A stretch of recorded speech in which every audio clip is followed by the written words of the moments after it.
China Kites began it. Swift fictioned it. Wells imagined it. Austria initiated it. Our Civil War solidified it. Billy Mitchell predicted it. Churchill fooled Hitler with it. The US nuked Japan via it. In Korea, Soviets outclassed us with it. During the Cold War, we spied on it. In Vietnam, we lied about it. In the Mideast, we slew with it. And yet again, the siren song of easy winds from the air titillates Trump and masturbates MAGA, deflating his no more made-up Mideast war declaration, even as he spoke the words. But down through the ages, from Centurion to Special Forces, we soldiers know the terrible truth. Wars are won only and always by boots on the ground, by grit and gore in the blood and mud. But Machiavellian mission creep begins in and is as empty as the air. A retired soldier, former DEA special agent, and ex-DIA intelligence officer, targeted by the deep state, turned whistleblower warrior, served in sabotage, rejected and redeemed, failed and forgiven, rejecting revenge, humbled and blessed, repurposed in redemption, as chaplain, leader, teacher, and truth teller. Now, America's intelligence officer, following God, leading my family, and any that choose to join on our long trail of tears walk to faith and freedom. Welcome. I'm Jeff Prather, and this is the Prather Point. Hey, everybody, welcome. Glad to be with you. Today's show is very exciting. I'm excited. I have a great guest, a lot of stuff to talk about. So the title is Israel's Overt Genocide versus America's Covert Democide. And of course, genocide is the killing off of an entire people. That's what's happening in Gaza. And democide is where the government kills its own people, so you're familiar. But hey, jump into that jeffreyprather.com shop and get your Faraday bags and bag up so the government isn't tracking to listen to you. I still have a couple copies of my books available. Help at jeffreyprather.com if you want signed copies of Initiation and Chase. And you can get great, Freedom is Taken. Take it, t-shirts, all of that stuff, great stuff as well. So what do I mean by covert democide? Well, friend and often guest Sasha Latipova, the former Ukrainian turned American, former pharma executive, great artist, has a new Substack out saying the U.S. government has a compelling interest to shorten your life expectancy, and vaccination is the least restrictive way to further that. And after this article came out, the governor of West Virginia issued an executive order directing the health department to establish a process for religious exemptions from compulsory vaccination. So that looks good. That looks like a win. And I always want to present wins. I always want to present options, answers, and solutions. I'm always hopeful because I am faith-filled, even though lots of times, people need a drink after listening to me. So I'm told. So, but the government is clearly after democide, and it looks like Trump is fine. He's always gone along with Operation Warp Speed. As a Christian, he has never self-reflected. He has never repented. He has never confessed. He has never asked for forgiveness in that regard. And that's what has to happen. That also is what has to happen for all of the Border Patrol, DEA, DHS, HCI, Customs guys that ran children. They can't go from one day running children because Pedo Joe and Joe's Pedo's in there. All of a sudden Trump's in there and now they're protecting children. That's not good enough. You have to seek forgiveness, because what happens if somebody else comes in? They're going to go back doing the same thing. Yeah, it looks like it. You've got to have a strong moral background. So in any criminal investigation, remember, I was a criminal investigator. I was an 1811. I was a Drug Enforcement Administration special agent. 1811 means criminal investigation. So you're always looking for motive, means, and opportunity. And the motive and means is clearly evident in HHS looking at what happens to Americans if they live less. And so there is a Freedom of Information report that showed a financial report from the government that explained very clearly. And again, this is on my patreon.com/Jeffrey Prather, where you can get that. $5, you get the created news stories. $15 a month, you get deep resources. $25 a month, you get daily training videos. Or you can go to my locals, jeffreypierre.locals.com, $9 a month, $90 a year, just the created news stories. But the government's report for the projected 2024 to 2098 referred to Social Security Administration's and HHS's Social Insurance section for additional information on social insurance program sensitivity analysis. Basically says that the decrease and increase discussed below represent how much the low and high alternatives differ from the intermediate alternative shown in the table over the 75-year projection period. Now, because of the fire, I don't have two screens, can't show you the table, but I'll explain it to you. The average annual reduction in death rates, if people die at younger ages, Social Security income relative to cost would decrease by 5.1 trillion. If people live longer, the shortfall will increase by 6.0 trillion. Total fertility rate. Higher rates of fertility increases the ratio of workers to beneficiaries. If there are more workers compared to beneficiaries, Social Security income relative to cost would decrease by 2.4 million. If there are fewer workers compared to the beneficiaries, the shortfall would increase by 3.5 trillion. Real wage growth. Higher wage growth results in faster income growth relative to expenditure growth. If real wage growth is higher, Social Security income relative to cost would decrease by 4.9 trillion. If real wage growth is lower, the shortfall would increase by 3.0 trillion. Net immigration. If there is a larger increase in immigration levels, and Social Security income relative to cost would decrease by 1.6 trillion. If there is a smaller increase in immigration levels, the shortfall would increase by 1.6 trillion. Real interest rate. If the ultimate real interest rate is higher than Social Security income relative to cost, would decrease by 3.8 million. If the ultimate annual real estate interest is lower, then the shortfall would increase by 4.8 trillion. So what's this all mean? Because I'm not a math guy either. Is the bottom line growing sick and poisoned population where each newborn is poisoned at birth, even before birth, by vaccines, and now by the RSV shot, thanks to MAHA, is a net drain on the government's budget. Of course, they're causing it, but they never realize that. The population is sick from the start because the government works for the corporations that profit off the poisoning of the public. So real wage growth, bad for them. If workers earn more, that's more they owe in future benefits. Inflation, higher CPI actually helps them. They pay back benefits with cheaper money. Interest rates, if they drop, the shortfall explodes by 4.8 trillion. They aren't trying to fix the system. They are accelerating its collapse. Okay. And you remember, I've long referred to the coming collapse. And financially, that's a big part of it. And again, there's the similarities between the Roman Empire and the American Empire, the fallen Roman Republic and the fallen American Republic. And of course, if you look at World War II veterans, and if you look at 50s and 60s films and photos, people are slender, people are fit. Of course, no one's eating food anymore. They're eating food products, which are all poison. So you can't eat that stuff. You can't drink that normal water. You've got to be very specific in what you eat and what you drink as well.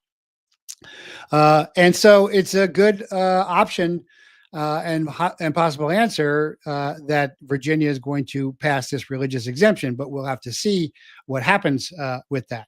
But what Make America Healthy Again really stands for, Sasha says, is making America's corporate balance sheets healthier while maintaining the interest of big pharma, big tech. And I was a Trump supporter from the beginning, but I certainly have a lot of respect for Sasha. She is really sharp, and it certainly looks that way. And so I got to tell you the truth, as always. And so that's what I mean by America's covert democide, as opposed to Israel's overt genocide. And so what do I mean by Israel's overt genocide? Well, the IDF just shelled the Gaza hospital. They've already shelled, and we talked about this on the last cast, the only Catholic church there in Gaza. And on Monday, and this is, I hope my pro-Zionist Israeli and also American Christian Zionists are listening because they're like, you never have any proof. The IDF, the Israeli Defense Force, on Monday finally admitted mistakenly attacking Nasser Hospital in Khan Yunis in southern Gaza, killing well-known journalists, including from Reuters, as many as 14 others. And then the military admitted the attack on the hospital was approved, meaning there was some kind of Hamas target in place. No, it just means it was approved because it's a hospital, and therefore they've eliminated the ability to fix their wounded. And it says, appeared the attack was carried out with shelling. Oh, it's still unclear whether it was fired by tank or artillery. No IDF sources denying this narrative. In addition, the IDF did not deny there were 2 separate rounds fired on the hospital. The second round caused additional deadly harm to medical and media personnel who came to the scene trying to assist. So they not only did they shell a hospital, which is against, it's immoral, it's unethical, it's against Geneva Conventions, but then the aid workers came and they shelled them too. So the likelihood that there were 2 rounds of shell firing was condemned even more strongly. The IDF says we try to avoid striking civilians, said the spokesman, but they gave no specific information about the Hamas assets that were struck during the incidences. The IDF's recent ratio of civilians harmed compared with terrorists harmed have been the worst since the war. For most of the war, the ratio of 60% civilians harmed to 40% terrorist harm seemed broadly accurate. And unfortunately, that's not a bad average in war. Civilians always get killed in war. That's one of the terrible realities of war. But over the past year, the IDF has killed more than 2,000 Hamas terrorists, according to the Hamas-run Gaza Health Ministry. Cameraman Hussam al-Masri was killed. He was a contractor for Reuters. The officials in Gaza named the 3 other journalists, Mariam Abu Daga, who was Associated Press, Mohammed Salama, who was a Qatar-based Al Jazeera, and I like to follow Al Jazeera because it's pretty accurate, and Moaz Abu Tama, a rescue worker, was also among those killed. Hospital was reportedly operating at full capacity with more than 1,000 patients at the time of the strike. Nasser Hospital Director Atef Al-Hout told Al Arabiya TV more than 50 people were wounded. So why the IDF claiming hospital and journalist shelling was a mistake is a lie. And I'm going to tell you why. To hit any target, but especially by indirect artillery fire, it must be identified. A spotter identifies it. There's a spotter for a sniper, and there are spotters for mortars and artillery. You just don't fire. It's too far away for you to see it. There has to be a spotter identifying it. So this is not like a World War II tank unit rolling into France or something where they don't know what's going on. This is Gaza. They've got the whole thing mapped out. They certainly know where the hospitals are. They certainly know where all this stuff is. It's a landmark. It's clear. This is just a very simple lie for civilians who don't know anything about military operations. And since there was no hostile file, there had to be intelligence information saying the location was a terrorist lair and an active threat. So that means it had to be identified. Hey, we've got terrorists in there. In where? In the hospital. And the hospital was not hit once, but twice. That means the spotter confirms. You confirm whether your round was on or not. Otherwise, you have to adjust fire. Hey, we're off. So adjust fire. That's how it's done. But they did not have to adjust fire. The spotter confirmed, and they hit it again. So I'm not sure how the first shelling could be a mistake, but a spotter would have confirmed the first strike. So the second could not be. This was an illegal and inhumane attack to wipe out Gaza capability to treat their own wounded, which is immoral, illegal, and against the Geneva Convention. This is genocide. Note that I teach my HMAC students to render aid after they have perceived, responded, and stopped the deadly force threat. That is, you got to shoot a bad guy to protect life. Then as soon as the threat's over and you secure the area, secure the bad guy, then the next thing you do is render aid to who you were shooting at, because you're not trying to kill, because that in court they'll say, so you're trying to kill my defendant. No, I was trying to stop his hostile action. I was trying to save life. And how do you prove that? Well, as soon as I neutralized him and made the area safe, I rendered aid, and that argument goes right out the window. Did IDF try and render aid? No, not at all. So they did no such thing. So there is clearly overt genocide going on in Gaza, and there is clearly covert democide going on in America, and Trump is fine with both. And also, Trump is predicting the Gaza war to end in a couple of weeks. Now, how could he say that? That is very interesting. So I've been publishing on Patreon. If you're following me on Patreon, how the head of the SEALs just got fired, and I think that's a good thing because the SEALs are a wreck. We've talked about that many times. The SEALs have no honor. What they've done with John Chapman, and so the SEAL general, although they're saying is good, he didn't do anything about the 2 SEALs that drowned last year. So now they can't even swim. They're so corrupt, and their corruption makes them incompetent. So no problem with him going, but they also got rid of Cruz, who was the new DIA general, Air Force general. Of course, I was DIA, so I'm a bit prejudiced. I think DIA is much better than CIA because it's military folks. But it's very clear that Trump is not listening to the DIA, because the DIA said the Iran strikes will not take out the nuclear capability. And I quoted those reports. Then that's the DIA's job to do that. And so he's not listening to the intelligence. And I can confirm real time, firsthand from my sources, that Trump is not listening to the experts in intelligence. And of course, he should have a hard time listening to the FBI or CIA, but less so with the DIA, because again, the DIA is made up of the military. But I can confirm that the good intelligence is getting up there and that he's not paying attention to it. And I don't think it's so much so that he doesn't trust the intelligence community, because he's going right along with the FBI crap, except that he has opinions of people personally. And of course, Netanyahu is super close to him. That's why he did the Iran bombing. But if Trump is announcing that the Gaza war, which was really Gaza genocide, will end in a couple of weeks, that means he's getting intelligence from the Israelis, from Netanyahu, from Shin Bet, from Mossad, from Sayeret. And he's putting that out there again. Of course, that's bad intelligence. The Israelis don't have America's best interests. They have Israel's best interest at heart there.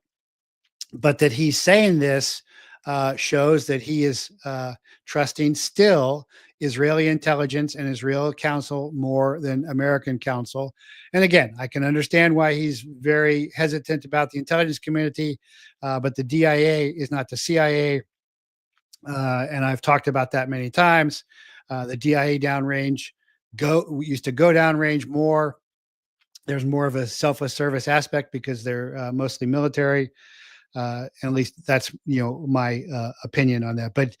But Trump is saying it has to end with Hamas, and he's still fully backing the military solution. Him backing the Israeli military solution in Gaza means he's backing genocide, which means he's okay with covert democide in America.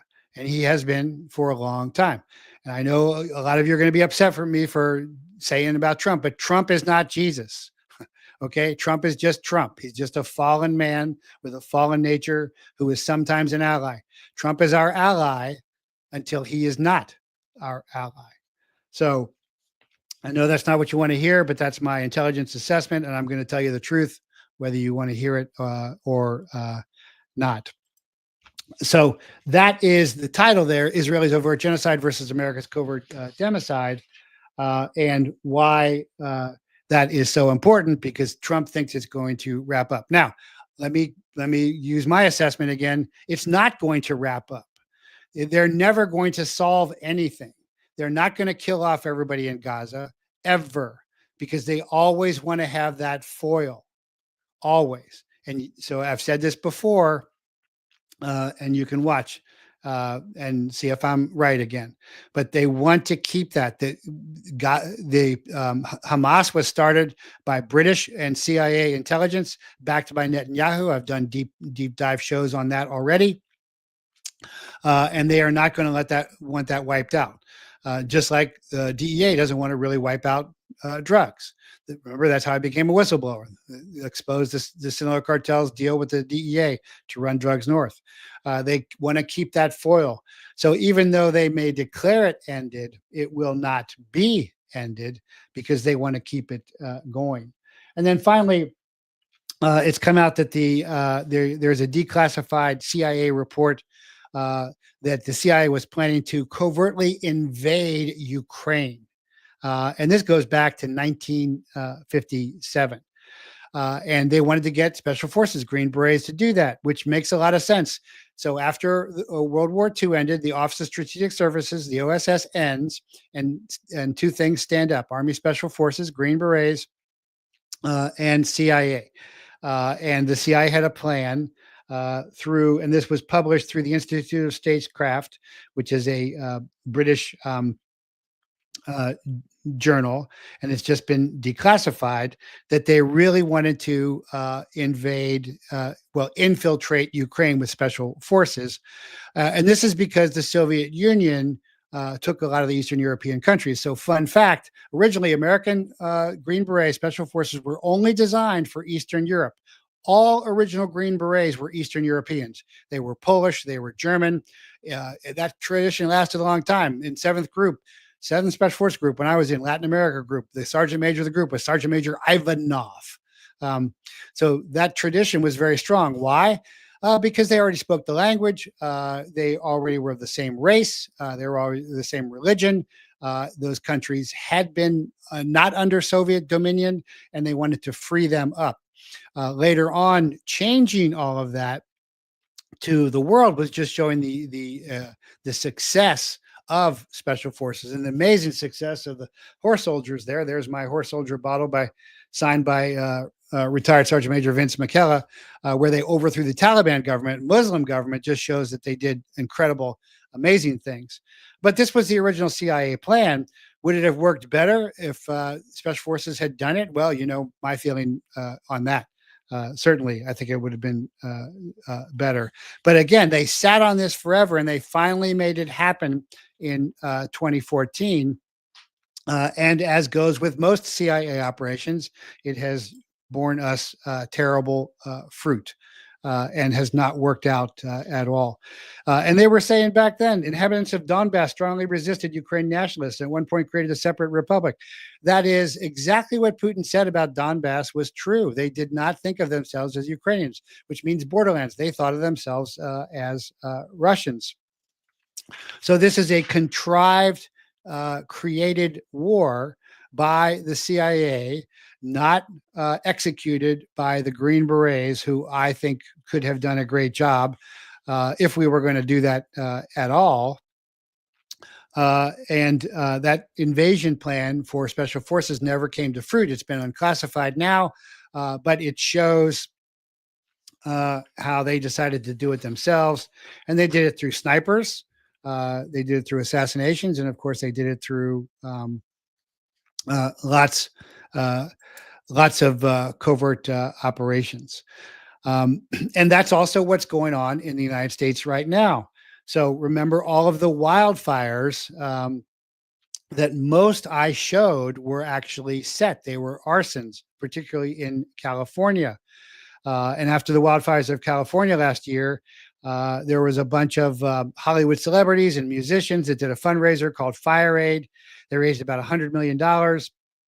And several weeks ago, a journalist did a deep dive into that through the Washington Free Beacon. It was called Fire Aid. And it announced that none of the aid had gone to the fire victims. None. So it went, and it could only go to a Black or Hispanic person. It was going through Green Line Housing Foundations, the Black Freedom Fund, the Black Lives Matter era nonprofit. So what was this really about? Well, this is destroying the landscape to depopulate the area. This is exactly what we did with the tribes: is kill off the buffalo, kill off Indian ponies, and then depopulate to repopulate later. And so this is what this is doing with pro-communist forces, and also being bought up by a lot of Chinese who are also communist as well. When the feared firestorm hit Pacific Palisades, Malibu, and Altina in Southern California, the Los Angeles mayor was MIA, and the vice mayor was on home confinement for making an anti-Israel bomb threat, which shows you that maturity.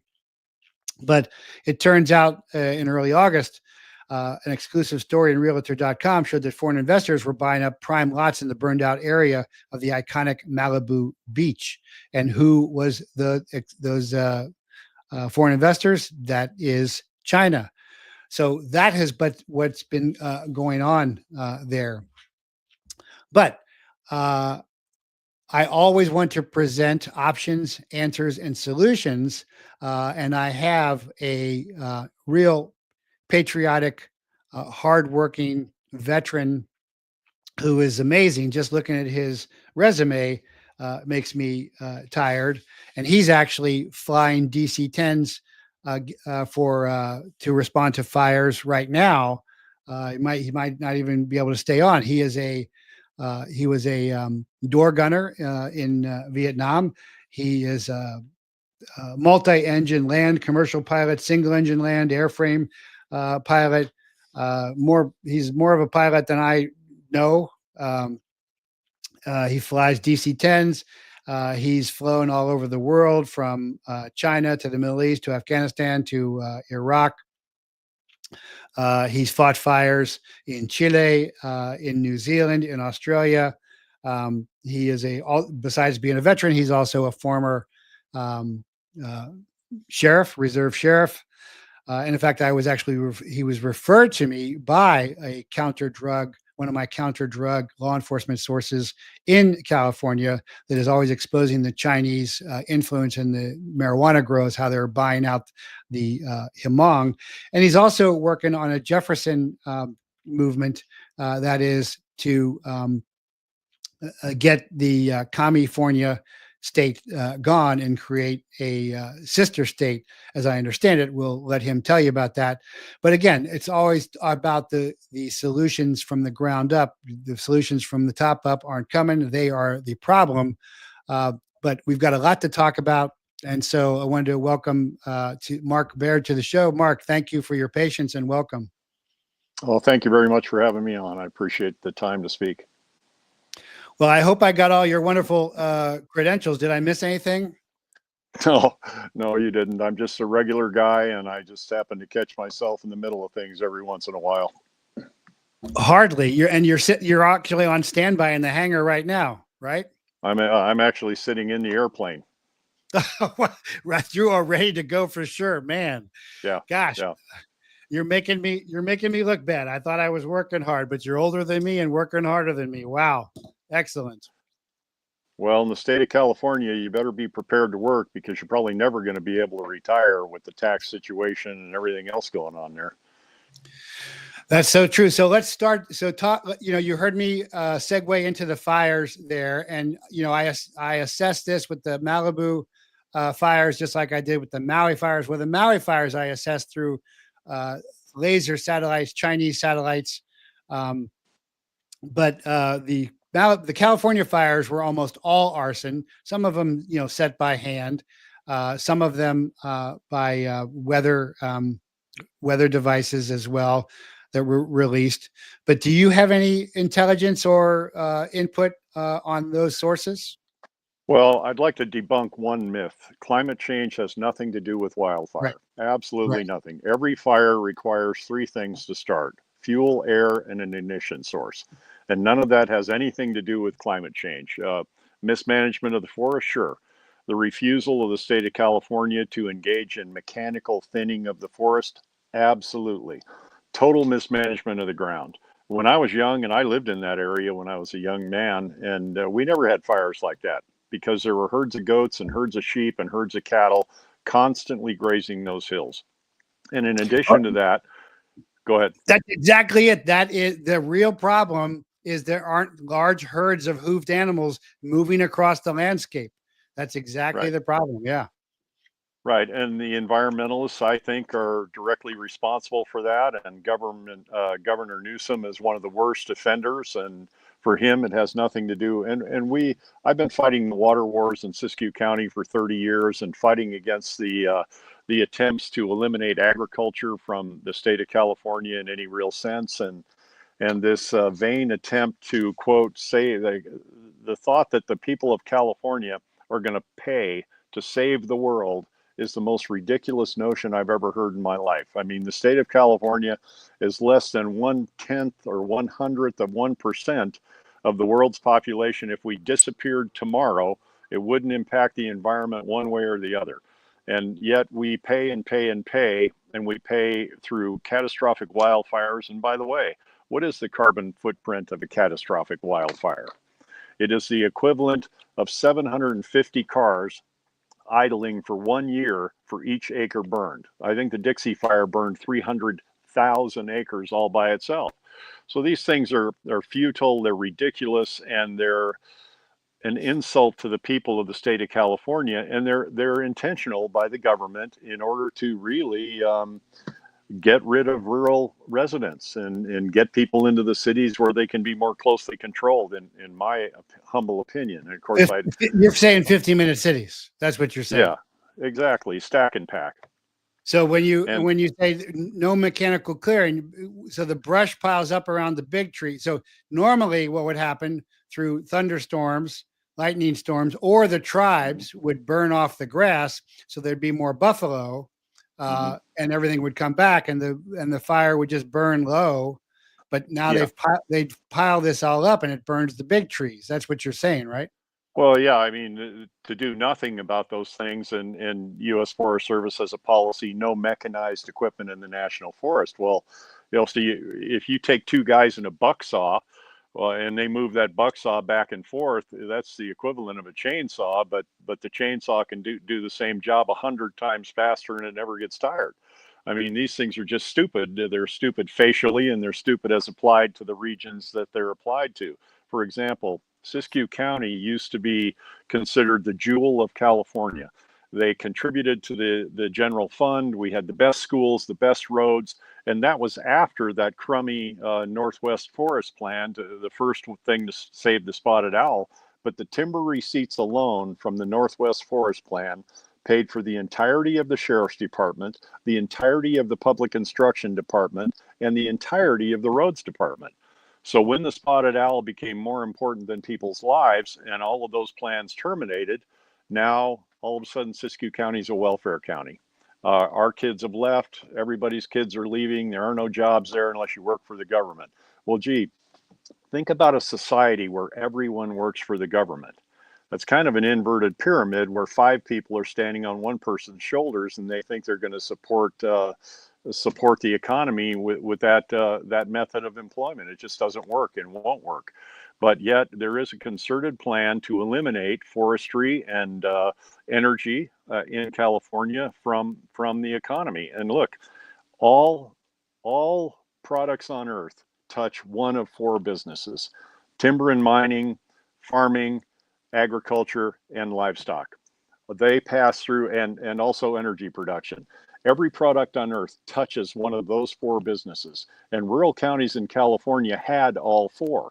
Now we're not allowed to use our own water. We're not allowed to cut our own trees.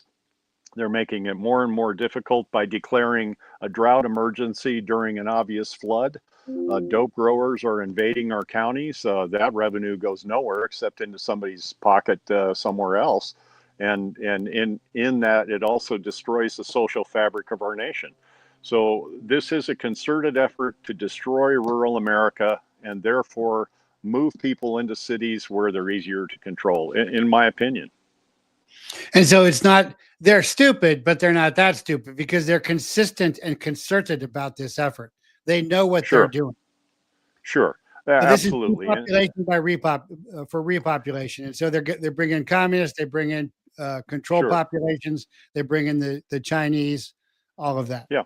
Yeah, and at some point, the goal would be to have a rural county as a big national park, and the rich people would have a place to live, and the people who wash their dishes might live nearby, but that's it. And the rest of it is used for nothing productive. And quite frankly, the original mission of the United States Forest Service was a multi-use land. In other words, some timber, some harvest, some recreation, some fishing, some mining. That was the original intent because, quite frankly, national parks are unconstitutional. Article 8 specifically declares that the Article 1, Section 8 specifically declares that the United States has no right to own any property except the 10 square miles of Washington, D.C. and ports and magazines where states are willing sellers. There's no program where the federal government can control 62% of a state. In the case of California, I mean, in Siskiyou County, something north of 65% of our land is not on the tax rolls. It quote, is owned by the government. And so the regular people, somehow we're supposed to maintain a way of life when we don't even control the land within our borders. Well, that gets into how much land the federal government is holding out west, which they should not be. And that's Right. where you got to get into land patents to get your own. And again, options, answers, and solutions is to get out of the system, state, national, American state, national, and land patents that you have to Right. trace back, which I've talked about before as well. So there are solutions. None of them are easy, but you're exactly right about all this. But, as a fellow veteran, remember after Pearl Harbor, everybody was worried about about California, about California being attacked and taken. And it's so interesting, I think, that military leaders can't see that the same thing is happening now in a fifth generation type war, that California is being taken because it is a valuable piece of real estate for transportation, for growing, for everything. Sure. It's just amazing to me that no one can see that they're so siloed that they cannot. Do you agree with that as a veteran? Yeah, of course. I mean, it's hard to disagree with that. And when you look at some of the potential that is within the northern rural counties, for example, there are 3 counties in the northeastern part of California, including Siskiyou County, kind of central north, that have enough geothermal potential to power the entire state. And that's some of the cleanest, greenest power you can use. And then in addition to that, we had hydroelectric power that supplied almost 100,000 homes. And yet the government steps in with federal help and federal money. And in the process of spending $27 billion to, quote, save the coho salmon, they ripped out 4 fully functional, perfectly maintained hydroelectric dams on the Klamath River. And now there's no flood control, there's no water storage to fight wildfires, there's no warm water fishery. All the people that used to own land on the shores of those lakes, their wells are going dry, their property is worthless. And so what are they going to do? Well, they're going to leave. And that was funded largely by environmental groups, the River Keepers, which is John Kennedy Jr.'s deal based out of New York City, and the Western, what they call the Western Council of Fisheries. And we never could find a members list. We did trace it back to a law firm in Oakland, California, and a lot of the local tribes are on board because the government gives them money. How would you like money? Oh, we like money. Well, here, we'll give you a bunch of money. You just fight this for us. And they're the patsies that sue with full funding from the American taxpayer. And then what had happened heretofore, I don't know whether it's going to continue happening under Trump, is the Department of Justice just didn't defend itself. It's called sue and settle. And so they would always win these lawsuits, and our rights and our property rights diminish and diminish and diminish until finally the rights guaranteed to us by our God and our forefathers are non-existent. Second Amendment rights, rights to property, rights to use of the property, they just don't exist anymore. And that's where we're going. Tribal government's very corrupt because it reports to the BIA, who loses about $6 million a year, and it's not traditional councils. It is based on corrupted federal government.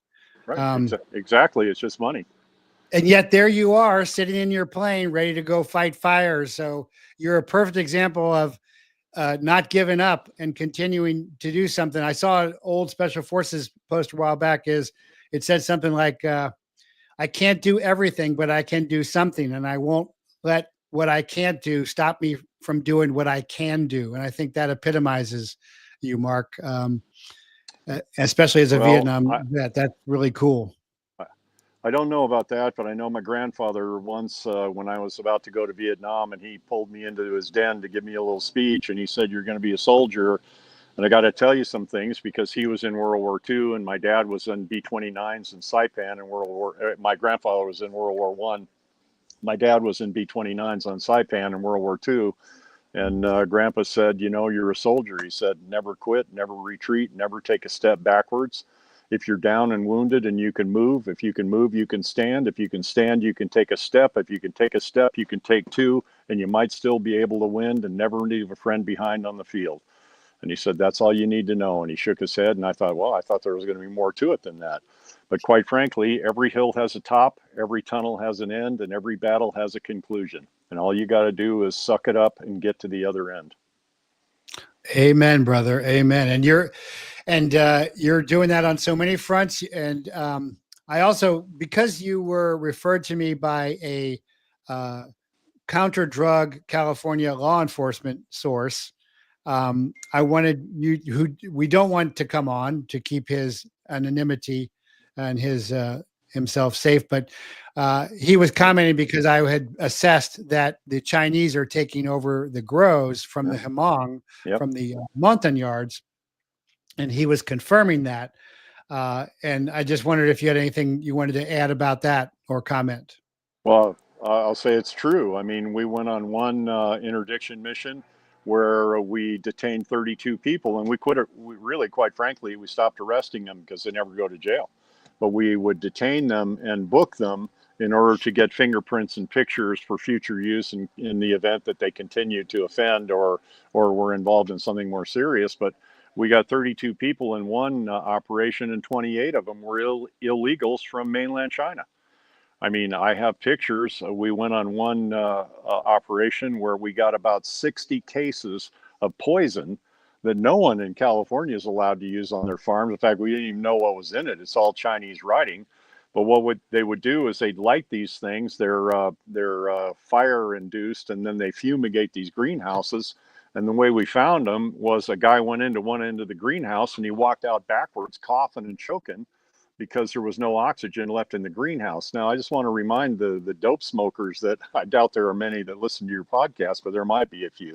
They don't wash that stuff before they sell it to your children and your grandchildren at the elementary school. So when you put that in your mouth, you have no idea what's in it. You have no idea where it's been. And they have no compunction, no conscience whatsoever about dusting that with poison or fentanyl or whatever you want to name. When I would go ahead. Go ahead. Well, so in these grows, we find different kinds of poisons that we can't even identify. We've had Cal EPA involved in it. They take samples. They don't really care because they want, the state of California wants the drugs, so they don't really do much. But we know it's happening. We know they're there, and I've seen it with my own eyes. Yeah, I remember when I was doing Operation Snowcap in Central and South America, the pozos, the pits where they put the coca leaves in, they put acid in there, and then the campesinos step on them. You should see the campesinos' feet; they're destroyed by the acid, and then people are snorting that stuff. But you said they want the drugs, so that's what my whistleblowing was back in the day. But please elaborate on that. You're saying California, the state of California, wants the drugs, and why are the Chinese not being prosecuted? Is it a matter of they're not close enough to the dope to make a chain of custody case, or something else? Oh no, We're picking them up right in the greenhouses. They're close enough to the dope. There is no doubt in anyone's mind that they are firsthand. They have firsthand knowledge of what they're doing. They know what they're doing is illegal. They'll say it right to your face. They're not really trying to hide it much, but they don't go to jail because no one goes to jail in California, for one. And for two, you figure the governor of California, in violation of Article 1, Section 10 of the Constitution, where no state will make any treaty with any foreign powers, and Governor Newsom's been to China twice, cutting deals for California. So he's in bed with the Chinese. He cuts unconstitutional, illegal treaties with them, and I'm sure that there are people that are looking the other way. During the voter fraud investigation that we were a part of, we found dope growers that were voting, and they were voting from empty parcels. They were using parcel numbers as an address. There were like 105 of them that used the same post office box out of a small post office in my town, and they were all voting. These were Hmong and Chinese and you name it. So, and we were there as personal protection for the state, the Secretary of State's investigator, because in California, those investigators are not allowed to be armed. That might be harmful to people, So we were personal protection for these guys, and I went out and watched it. And the one guy, the investigator I was detailed to protect, I said, well, so what do you need? We have 15 consensual statements to voter fraud, felonies, multiple voting, voting where you don't live, voting in two different places, on and on. So now what? And he says, oh, nothing's going to happen. And I said, what? And he says, sure. I mean, the Secretary of State wants everybody to vote, even illegals. And I said, well, what in the heck am I doing here risking my life to protect you when you know nothing's going to happen? And he says, well, when a county clerk complains, the Secretary of State is bound by law to investigate. That's what I'm doing. He says, look, I'm a retired cop. I'm with you. But I'm just telling you right now, nothing is going to happen, and nothing did. So people wonder why California is a communist state, because the game is rigged, and we need to unrig it. And I think it used to be the eighth largest economy in the world. I mean, you really have to work to destroy California's economy, but they have done it. They have done it so they can take it over, so the government can run it, so the communists can run it. Yeah, well, I think when you factor in the cost of living to that equation, I know the governor is real proud of saying those things. Oh, California is this largest economy in the world. But when you factor in the highest taxes, the highest gasoline, the highest road costs, the worst schools, but more spent per student, I think we rank more like 30th or 35th when you factor in the cost of living. So yeah, maybe there are a lot of zeros after the one, but there are a lot of zeros after your one when you just go buy a gallon of gas here. So you're not, yeah, maybe we're making money, but we don't get to keep any of it. So what's the difference? So I have a PAM office saying there's Sacramento is secretly building an underground facility they call a parking ramp. Have you heard about that? No, I haven't heard about that, but I do know that every single public parking garage anywhere near the Capitol has been taken over for state employees only, and it's very difficult for an average person who wants to go petition the government for redress of grievance to even find a parking place there. Okay, and PAMOF is also saying New California State, ncs51.org. And the New California movement at Splitting Off California.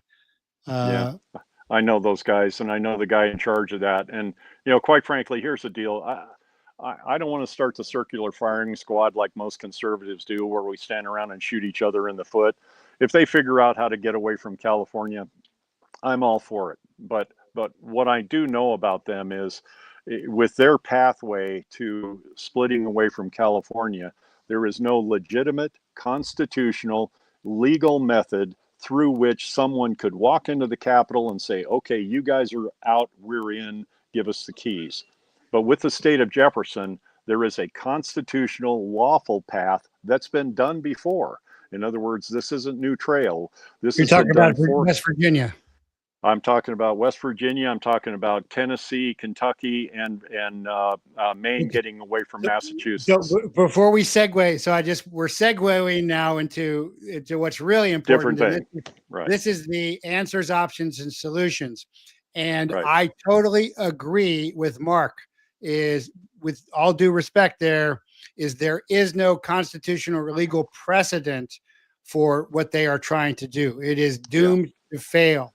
But Yeah. what Mark is involved in, there is constitutional and legal precedent, and that's the state of Jefferson that that he is spearheading.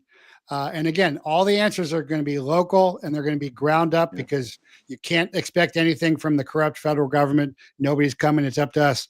So, having said that, now let's talk about that, the state of Jefferson and your work with the state of Jefferson. Okay, well, what we propose is in Article 4, Section 3 of the United States Constitution, a state split. We don't want to leave the Union. We just want to separate from California. It's been done 4 times in the history of our nation.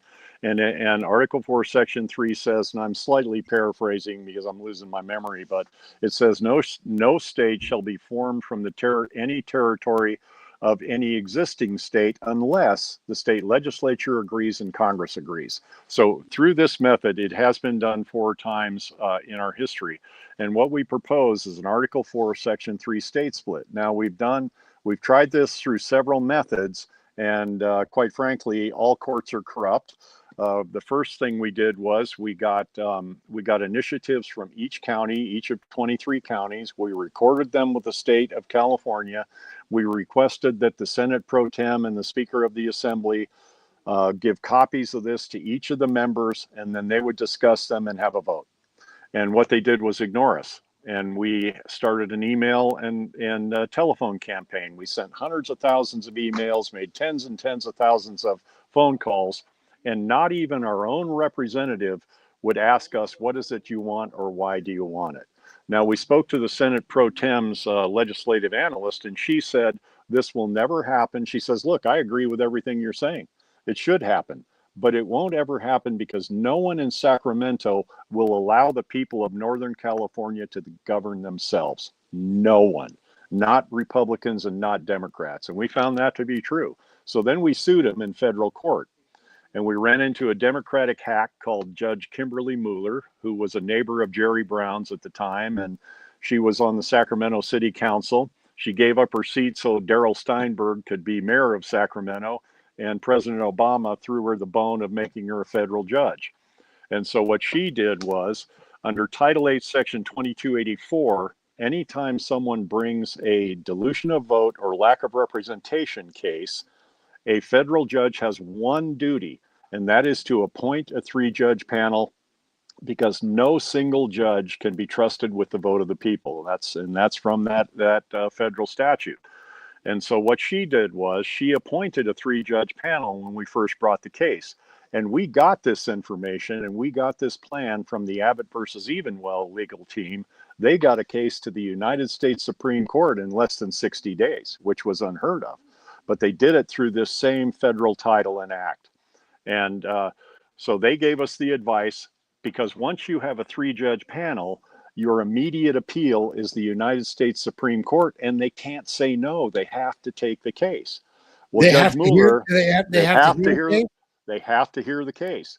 So we applied that principle to Judge Mueller. She declared that she was going to impanel 3 judges in order to hear the case. 3 days later, after we believe some illicit conversations with political figures behind the scenes, she did something that no federal judge has ever done in the history of the federal judiciary. She overturned her own ruling and dismissed the case with prejudice. We went back again. Somebody got to her. Oh, absolutely, somebody got to her. And this was a years long process where we spent almost $1 million, which we raised $2 at a time from the people of Jefferson.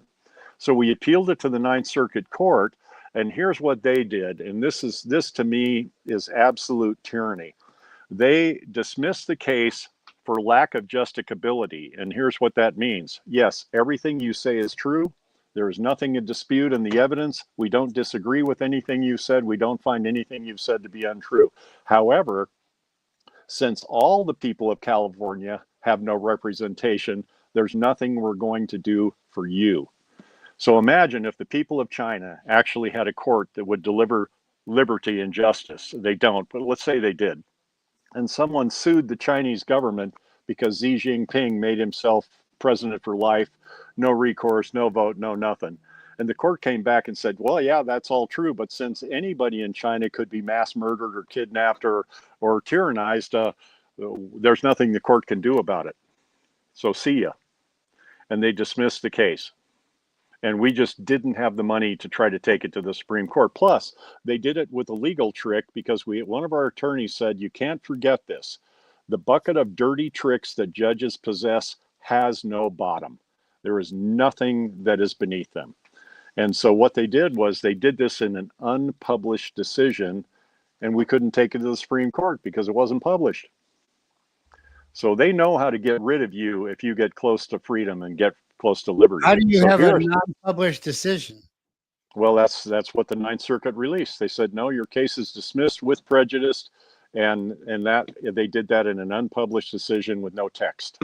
No, I worked under the Ninth Circuit. I worked the Arizona border with Ninth Circuit referral. So most overturned, worst court sits up in San Francisco.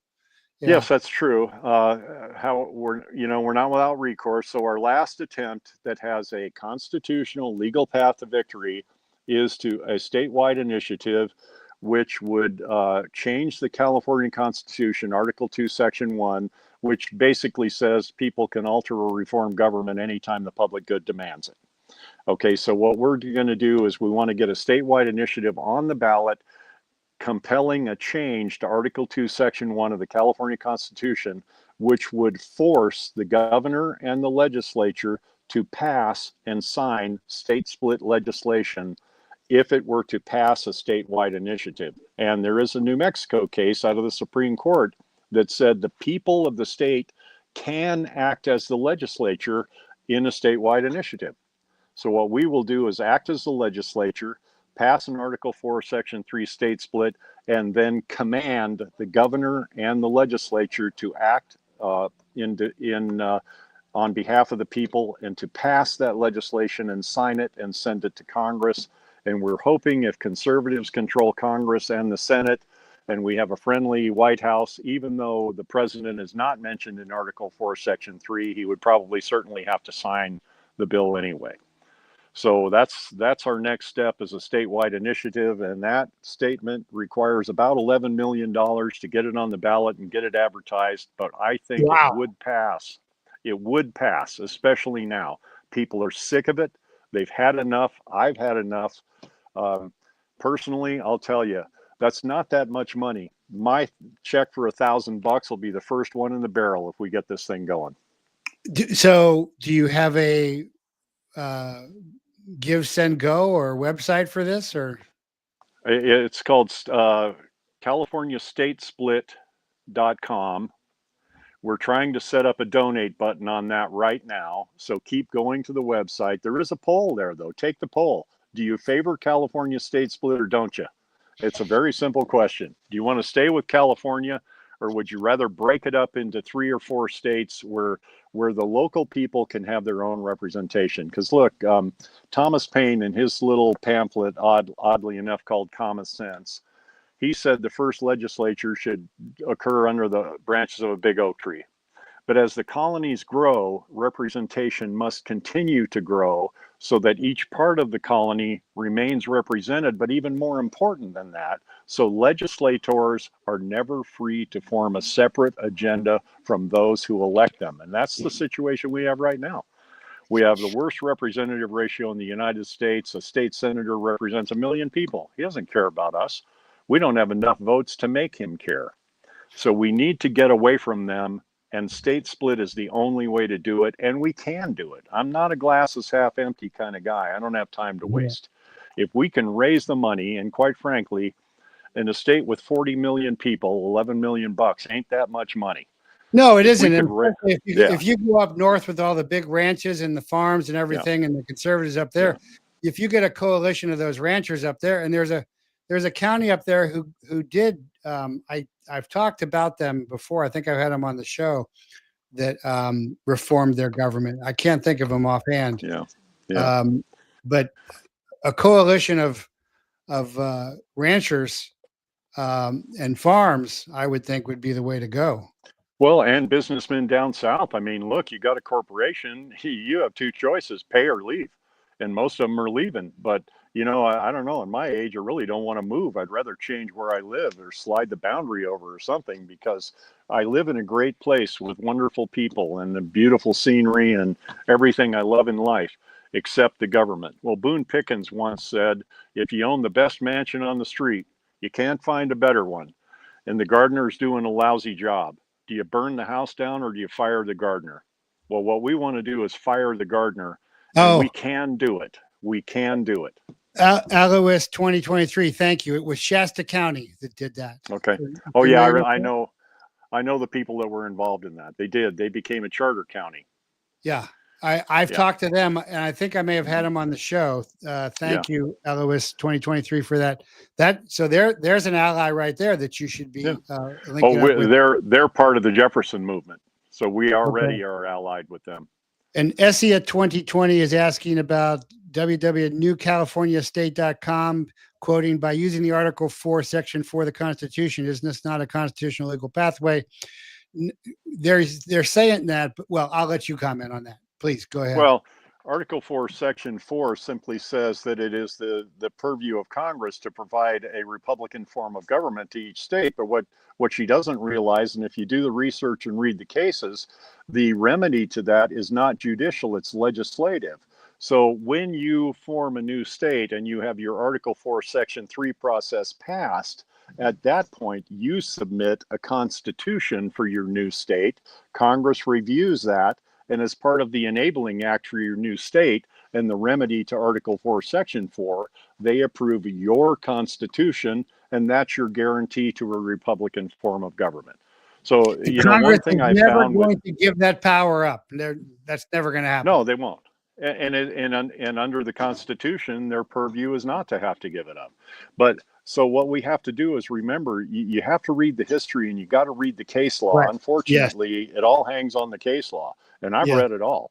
And like I said, I don't want to shoot New California in the foot. If they figure it out before us, great. Let me know where the Constitution is so I can read it. But I just don't think they provided a legal constitutional path. They have a lot of conferences. They charge money to go to them. We don't. When we have information to put out, it's always free. We pay our own way. We pay our own expenses. We don't accept contributions for stuff like that. We do need money to pass a state split, but that will 100% of it be used to gather signatures or pay attorneys, however the case may be, the same as my Second Amendment lawsuit. And so we have a path, we need help, and if you really want to see liberty, you can help us. Well, you need to get your donate button up on that. I will post on my Patreon and local that for CaliforniaStateSplit.com. Do I have that right? Yeah. Yeah. CaliforniaStateSplit.com, all lowercase, no spaces. Essia 2020 says, thanks for explaining this. A lot of people have their hearts set on NCS. Yeah, well, that may be part of the plan, is to divide and conquer. But I'm familiar with this. I only knew about West Virginia. I did not know that this was precedent with Tennessee and Kentucky as well. Yeah, from Virginia. They separated from the state of Virginia. Explain. Go over that history a little bit, please. Well, Maine got away from Massachusetts with an Article 4, Section 3 state split, as outlined by the Constitution. In fact, they still have a name for Massachusetts. The people in Maine call them massholes. But anyway, Vermont got away from New York, and then Kentucky and Tennessee got away from Virginia. Now, in the early days, the rules weren't always followed. In other words, they broke a lot of Virginia up in order to satisfy Revolutionary War debt. So some of those states were created kind of by playing fast and loose with the rules. And West Virginia from Virginia was a really great story, because the people in West Virginia said, well, Virginia has voted to secede from the Union and we don't want to be traitors with them. So they applied. In other words, there was no point in asking their own state legislature for an Article 4, Section 3, because their own state legislature claimed that they were no longer a state. So the people of West Virginia appealed directly to Congress for the Article 4, Section 3, and they got it. And by the way, in 1862, Andre Pico, the Mexican general at the Battle of Buena Vista, well, once he became a United States citizen through the Treaty of Guadalupe Hidalgo, he applied for an Article 4, Section 3 state split in California with the boundary at the Tehachapi Mountains.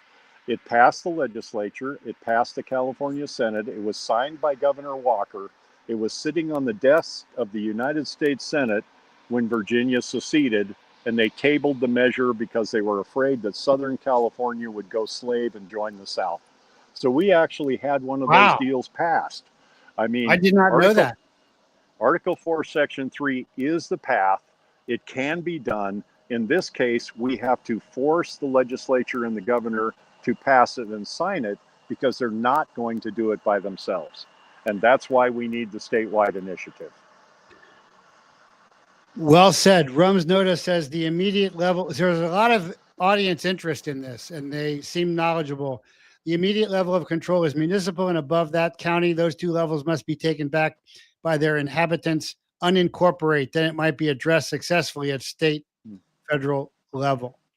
Well, you still have to have that Article 4, Section 3 passed. No matter what you do, the Constitution is very clear. You have to have an Article 4, Section 3 state split. It has to be signed by the legislature, approved by United States Congress, and then you can create your own state. Now, I'm fine with county home rule. I'm fine with charter counties. Those things are all great, but they don't lead directly to a state split. Only Article 4, Section 3 can do that. Talk a little bit about Shasta County Charter County and what they did, because I can't remember. I just know that they were successful. Well, they voted to become a charter county, which gives them somewhat more power than just a regular county in California, in the sense that they can, by ballot, have certain ordinances and laws passed within their county that the state of California would not necessarily approve of in other counties.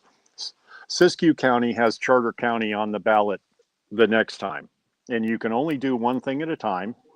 You can only change one item at a time per election. It is a tool. It's not a magic pill. It's a great tool. Don't get me wrong. I love it. I'm for it. I would vote for it. I'm going to vote for it in our county, but it is not a magic bullet. It's simply a tool to try to maintain some semblance of independence from the crazy idiots in California's legislature, but it will not solve the big problem. That can only be solved by separating from them and forming a constitution that guarantees liberty to our own people.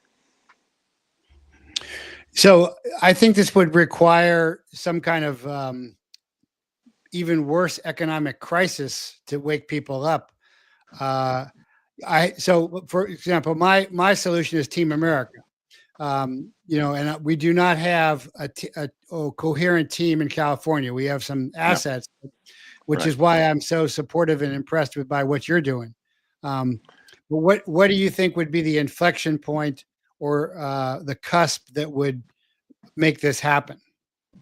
Well, I mean, goodness, I would say $5 a gallon for gas, $2 more than any other state in the union. I would say the highest property taxes in the nation, the highest state income taxes in the nation, the highest fuel taxes in the nation, the worst schools in the number 48 out of 50, and the worst schools in the nation. I would say the attempt of the California government to force God out of our lives. How much worse does it need to get? Well, that's what I'm asking you, because that's now. That's how bad it is. Yeah. The frog is I totally agree. boiled, and the frog seems to be fine with being boiled.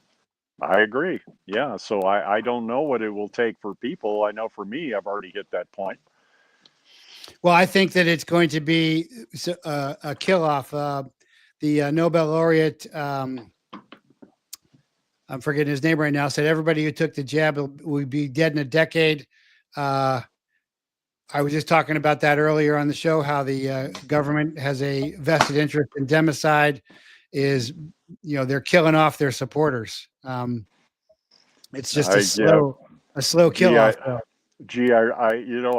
I don't know whether you're wrong or not. I really hope you are. That's horrible. That's horrible to even think about. But I'll tell you what, look, liberty belongs to us. It's in our own hands. It was given us by our God. You can't. The only way you lose your liberty is by failing to exercise it. So stop it. Think about what you're doing. Stand. I mean, it is the summer soldier and the sunshine patriot that shrinks from the service of his country. Those that stand with us now deserve the gratitude of men and women everywhere. I mean, stand. All I'm asking you to do is stand. Just quit and stand. That's all it's going to take. Amen, brother. Amen. Yeah. So my assessment with the Chinese troops is that they won, according, and they announced it themselves. Professor Ping in 2020 announced a successful win against the United States in fifth generational warfare. And that has gone on since the two Air Force colonels watched us win the first Gulf War so fast that they developed the unrestricted warfare doctrine. And my assessment has always been that they then initiated that unrestricted warfare doctrine and have been very successful in executing it up until Trump's tariff war, which I assessed was totally really about countering, and the first ever and only counter to China's unrestricted warfare was Trump's tariff war, which is really not a war and really not a tariff, but it was really specifically designed against China in particular. And I gave him points that I thought it was doing pretty good. But now all of a sudden he's going to let several 100,000 or 50,000 Chinese students. Yeah, I heard about that. And to me, here's what I say about that. Some of those things are, quite frankly, above my pay grade, but I know one thing. And I have said this to senators, I've said it to congressmen, I've said it to assembly people, I've said it to anybody that will listen. If you want to take my liberty or my property, you had better bring your gun, because you're going to need it. And bring your lunch too, because it's going to be a long day. That's about all I know about that. If people will stand for their liberty and fight for their liberty, none of these things can occur, at least not while I'm alive. Yes. So I know some of you are still talking about the new California state. We've explained several times why that's not doable, but if that's what you're attached to, that's what you're attached to. Yeah, so I'm fine with it. Good luck. God bless you, but I don't think it'll work. Right. Both of us agree with that. So one thing before I let you go, and I appreciate you staying long, is so my assessment about the fifth generational war, and certainly there are Chinese troops here, just like but they're out of uniform as fifth generational war soldiers. They're never going to be in uniform. If they were in uniform, it'd be great. But the normal troops I assess is to supervise the workers in the fields. The special operations troops that have also infiltrated are there to hold the trains, trucks, and ports and container ships so that they can get their supplies back to China. Do you agree with that assessment? Yeah, I do. No, I do. I think you're pretty close on that. I don't know the specifics of it. Like I said, some of those things are above my pay grade, but I do know one thing. If you don't have, and I don't care what you call this, the name means nothing to me. You can call it neighborhood watch. You can call it militia. You can call it a church group, whatever it is you want to call it. If you don't have one of those in your community, form one, because you may need it.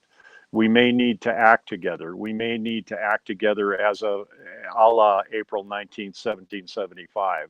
That may be required in the future. I pray that it never is required, but it doesn't hurt you to train. It doesn't hurt you to think. It doesn't hurt you to open your eyes. It doesn't hurt you to pay attention to what's going on around you, because that's the only way that the great bulk of us are going to know in time to do anything about it. And those are the things that I advocate. And on an average level, in other words, a guy like me and people like my neighbors, that's all we're going to know. But be awake in your life as God commands you. Be awake. Have your eyes open. Just pay attention to what's happening around you.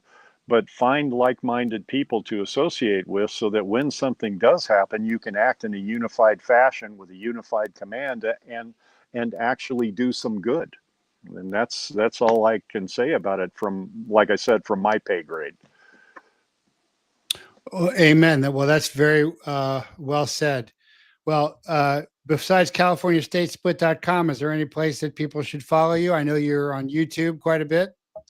Yeah, I have a lawsuit against the state of California for constitutional carry of a loaded weapon. In other words, unpermitted carry of a loaded weapon in the state of California. And you can go to www.tokeepandbear, TOKEEP and BEAR.com. And please help me with that. I'm in front of the Ninth Circuit. The decision should come out anytime. I really kind of expected maybe even this week, but I think I'm going to win. And if I win, the state of California is going to react very negatively and possibly violently toward that. And I need help. So if you can afford a buck even, help me out with that, because I can win this. And then we will have the ability to carry and train openly without the state's permission and without their knowledge. And quite frankly, the state has no right to know what I have or know what I'm doing with it at any given time. And that's what this lawsuit is all about. It's not about the gun specifically. It's about the liberty to do the things which God and our forefathers gave us permission to do. And as John Adams said, liberty must at all hazard be protected. You have a right to it, given you by your maker. And even if that were not true, it was paid for by your fathers with their blood, their treasure, and their sacred honor. Amen. Yeah. SES says, yes, Californians used to stand up. So was that a website or was that just a case you cited? No, that's a website for the case. What's the website again? tokeepandbear.com. tokeepandbear.com. tokeepandbear.com. Yeah. And the case is BAIRD v. Bonta. And I expect an opinion out of the Ninth at any given time. BAIRD v. Bonta? Yeah, Bonta. B-O-N-T-A. B-O-N-T-A. Okay, and that's obviously on the site there. Okay, I will put those up there. Yeah. Oh, thank you. LOS 2023 already got it in the chat. It's up there already. Perfect. Excellent. You guys are great. You guys, I have such a great, responsive, patriotic audience. That's great. When I forget something, they remind me.